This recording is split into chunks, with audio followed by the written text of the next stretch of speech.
საზიზღარ პახმელიაზე ვარ, მაგრამ უნდა ვინერდაო ცოტა ხანი. აი Night of the Seven Kingdoms-ი როგორი პიკ სერიალია, ხო და ანუ თავისთავადაც ძალიან კარგი სერიალი იქნებოდა რა, ან ძალიან ხარისხიანი პატარა მინი სერიალი იქნებოდა, მაგრამ აი ამაღლებული არის იმ ფაქტით, რომ სამეფო კარის თამაშების სამყაროში ხდება იმ ბნელ სისხლიან, ტალახიან, მძღნერიან სამყაროში, რომ რაღაც სიკეთის და სინათლის ნატამალი არის და აი რაღაც კეთილი ამბავი არის მიუხედავად იმისა, რომ მოკლეა.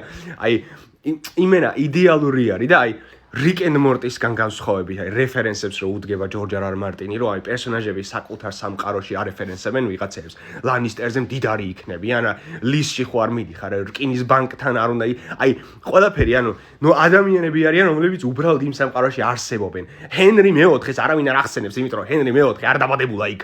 Rick and Morty-ში კიდე განზომილებებში მხტუნავი გენიოსი მეცნიერი, რომ Reddit-ს ან Elon Musk-ს ახსენებს დიალოგში, მორჩავს, რომ აღაშენ როგორ ვუყურო ეგეთ რაღაცას. ანუ უდიდესი ცოდვაა ეგ არის მაგათი სცენარისტების, რომ აი Minecraft მიყვარს Minecraft-ი, მაგრამ Rick and Morty-ში რატო ლაპარაკო Minecraft-ზე? შიხო არ გაქვს.